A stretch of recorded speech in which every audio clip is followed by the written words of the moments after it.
Hi friends, ఎలా ఉన్నారు? ఈరోజు వీడియోలో చాలామంది రిక్వెస్ట్ చేసిన ఒక ముఖ్యమైన టాపిక్ గురించి మాట్లాడబోతున్నాను.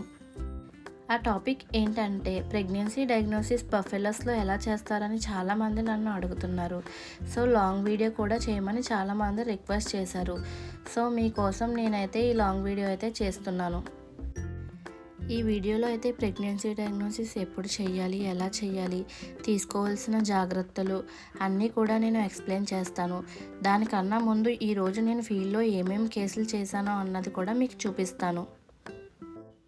వీడియోని చివరి వరకు చూడండి, ఎందుకంటే ఇది చాలా ఇంపార్టెంట్ మ్యాటర్. సో ఇందులో అయితే నేను క్లియర్గా మీకైతే చూపిస్తాను యానిమల్ ప్రెగ్నెంట్ అయితే ఎలా ఉంటుందో అన్నది. సో కంపల్సరీగా వీడియో స్కిప్ చేయకుండా అయితే చూడండి. ఫస్ట్ అయితే నాకు ఒక ఫార్మర్ కాల్ చేశారు. వాళ్ళ గేదె అయితే మేత తినట్లేదు, ఎక్కువ పారేస్తుంది అనేసి చెప్పేసి. అది అయితే యానిమల్ చూడిది.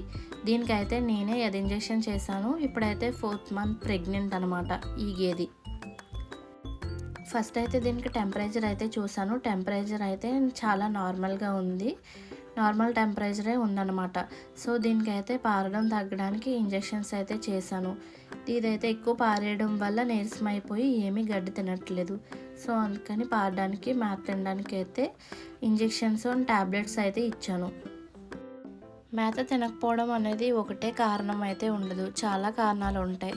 ఎదకు వచ్చిన మేత తిందు, ఫీవర్ వచ్చినా మేత తిందు, అలా ఏమైనా పారినా కూడా మేత తిందు. సో దానికైతే చాలా కారణాలు ఉంటాయి. ఆ కేసు అయితే చేసిన తర్వాత అదే ఊర్లో పశువులకైతే హెచ్ఎస్ వ్యాక్సిన్ కూడా వేశాను. దీని గురించి నేను ఇప్పటికే ఒక షార్ట్ వీడియో అయితే చేశాను. ఇంకా చూడని వాళ్ళు తప్పకుండా చూడండి. ఈ సీజన్లో హెచ్ఎస్ వ్యాక్సిన్ వేయించుకోవడం చాలా ముఖ్యం. ఇది ప్రమాదకరమైన వ్యాధి నుంచి పశువులను కాపాడుతుంది. యాక్చువల్గా చాలామంది అపోహ ఏంటంటే వ్యాక్సిన్ చేయించుకుంటే పాలు తగ్గిపోతాయి అనేసి. యాక్చువల్గా ఈ వ్యాక్సిన్ చేయించుకోవడం వల్ల తగ్గితే ఒక్కడే తగ్గుతుందేమో, కానీ మొత్తం అయితే పడిపోవు.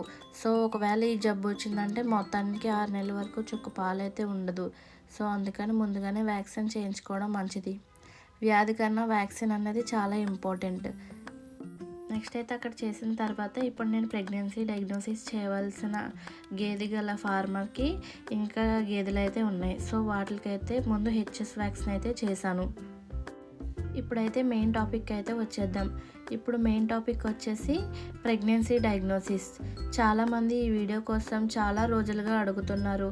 అందుకే ఈరోజు క్లియర్గా చూపిస్తూ చెప్తాను మీకు. మేమైతే ఫీల్డ్కి వెళ్ళినప్పుడు మాకైతే ఒక పాము అయితే కనిపించింది.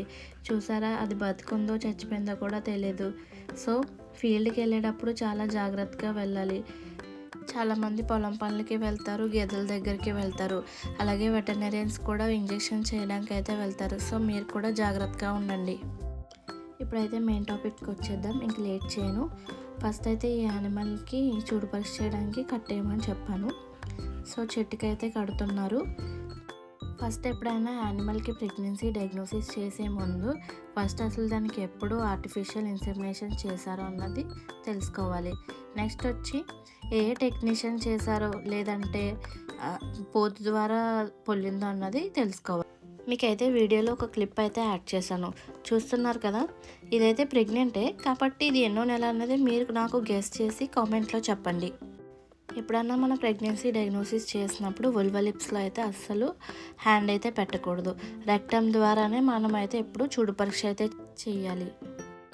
ఫస్ట్ అయితే రెక్టంలో చేయి పెట్టి మనకి అడ్డుగా ఉన్న పేడను అయితే మొత్తం బయటకు తీసుకోవాలి. సో ఇలా పేడ అంతా బయటకు తీసేయడం వల్ల మనకైతే క్లియర్గా తెలుస్తుంది. మనం ఎప్పుడు చూడు పరీక్ష అనేది డైరెక్ట్గా అయితే చూడం. రెక్టంలో చూసే ముందు మనం చూసే దూడకి నెక్స్ట్ మనం చేపెట్టే రెక్టంకి మధ్యలో ఒక పొర అయితే ఉంటుంది. సో ఆ పొర ద్వారా మనమైతే చూస్తాం. ఇలా మొత్తం పేడ తీసుకున్న తర్వాత సున్నితంగా అయితే మనం హ్యాండిల్ చేయాలి. ఫస్ట్ అయితే సర్విక్స్ని అయితే ఐడెంటిఫికేషన్ చేసుకోవాలి. ఎప్పుడైతే మనం చూడు పరీక్ష చేయడానికి లోపల చేయి పెడతామో సేమ్ వీడియోలో చూపిస్తున్నట్లు అలా మొక్కినట్లయితే మనం ఎప్పుడు కూడా లోపలికి ఫోర్స్తో హ్యాండ్ అయితే తోయకూడదు. సో కొంచెం రిలీఫ్ అయిన తర్వాత కొద్దిసేపు ఆగి అప్పుడు మళ్ళీ లోపలికి పెట్టుకోవాలి. అప్పుడు అలా పెట్టుకుంటే లోపల దూడకైతే ఇరిటేషన్ అనేది రాకుండా ఉంటుంది. సో మనం ఫోర్స్తో తోసేస్తే అది దూడ పడేసే అవకాశం కూడా ఉంది. ఈ యానిమల్కి అయితే నేను ఫస్ట్ ఫిబ్రవరి నెలలో అయితే దీనికి అది ఇంజెక్షన్ అయితే చేశాను. తర్వాత యాక్చువల్గా 3 నెలలకి అయితే చూడు పరీక్ష చేయించుకోవాలి, కానీ రైతు అయితే చేయించుకోలేదు. సో ప్రెజెంట్ అయితే ఇప్పుడు ఏ నెల నేనైతే చేసింది జూలై నెలలో అయితే చేశాను ఈ చూడు పరీక్ష. పశువుకి ఎప్పుడైనా ఈ అది ఇంజెక్షన్ చేసినప్పుడు కానీ లేదా సహజంగా పోతు ద్వారా దాటించిన తర్వాత 90 రోజుల లోపు చూడు పరీక్ష అయితే చేయించుకోవాలి. 3 నెలలు దాటిన తర్వాత చేయించుకోవడం వల్ల దూడ అనేది క్లియర్గా తెలుస్తుంది చూసే వాళ్ళకు కూడా. 60 రోజుల్లోపు చూడు పరీక్ష అయితే చేయించడం అంత మంచిదైతే కాదు. సో నా సజెషన్ అండ్ వెటనరియన్ సజెషన్ ఏంటంటే 3 నెలలు దాటిన తర్వాత చూడు పరీక్ష చేయించుకోవడం అనేది బెస్ట్. ఇప్పుడైతే చూడు పరీక్ష ఎలా చేయాలన్నది మీకు చెప్తాను. ఫస్ట్ అయితే మనం రెక్టంలో చేపెడతాం కదా. సో రెక్టంలో చేపెట్టిన తర్వాత నిదానంగా లోపలికి సున్నితంగా పట్టుకుని తడుముకుంటూ వెళ్ళి సర్వీక్స్ను గర్భాశయాన్ని కొద్దిగా ముందుకు లాక్కోవాలి. తర్వాత కొంచెం ముందుకు చేయి పోనించి గర్భాశయాన్ని చేతిలోకి తీసుకుని జాగ్రత్తగా సున్నితంగా పరిశీలించాలి. సర్వీక్స్ని అలా ఐడెంటిఫికేషన్ చేసుకున్న తర్వాత కొంచెం ముందుకైతే వెళ్తే మనకి హార్న్స్ అయితే తగులుతాయి. ఆ హార్న్స్ అనేది ఎప్పుడైనా ఎదలో ఉన్నప్పుడైతే 2 ఒకేలా ఉంటాయి. అలా కాకుండా ఒకటి పెద్దదిగా ఒకటి చిన్నదిగా ఉంటే చూడదని మనం నిర్ధారించుకోవచ్చు. మనకి గర్భశృంగాలు 2 దొరికితేనే అప్పుడు మనం చూడదని నిర్ధారించుకోవాలి. ఎందుకంటే యూరినరీ బ్లాడర్ కూడా సేమ్ అదే, మంచినీళ్ళు తాగితే గేది, సో అది కూడా అలానే అనిపిస్తుంది. కాబట్టి చూడు పరీక్ష చేసినప్పుడు సరిగ్గా చూసుకొని చెప్పాలి. 2 హార్న్స్ ఐడెంటిఫికేషన్ చేసిన తర్వాత మనం సర్వీక్స్ని పైకి లేపితే కొంచెం బరువుగా అయితే ఉంటుంది. సో అలా ఉన్నా సరే అది చూడదవుతుంది. గర్భాశయపు గోడను చూపుడు వేలు బొటన్ వేలుతో సున్నితంగా పట్టుకొని కొద్దిగా పైకి లేపితే వేళ్ళ మధ్య నుంచి కిందకు జారుతున్న అనుభూతి అయితే కలుగుతుంది. అదే చూడిది కాని ఉండ్ల గర్భకోశ కొమ్ములు చిన్నవిగా మెల్లతిరిగి అరచేతిలోకి అయితే ఇమిడిపోయి ఉంటాయి. 4 నెలలు దాటిన తర్వాత అయితే పిండం బరువు ఉమ్మనీరు బరువుకి గర్భాశయం అయితే కొంచెం కిందకైతే వెళుతుంది. అదే 6 నెలలకైతే దూడ మన చేతికైతే తగులుతుంది, దాని తల అయితే మన చేతికి తగులుతుంది. ప్రజెంట్ ఈ యానిమల్ అయితే ప్రెగ్నెంట్. సో దీనికైతే 6 మంత్స్ అయితే ఉంటాయి. దీనికైతే నేను డ్యూరాప్రోజోన్ ఇంజెక్షన్ అయితే చేస్తున్నాను. ఎందుకంటే నేను చేయి పెట్టడం వల్ల దానికి ఎటువంటి ఇరిటేషన్ రాకుండా ఉంటుందని. యాక్చువల్గా ఇది ఈనేటప్పుడు అయితే మెయ్యి అయితే వస్తుంది. సో అందువల్ల ఈ ఇంజెక్షన్ అయితే చేస్తున్నాను. అన్నిటికీ చేయాలన్న రూల్ అయితే లేదు.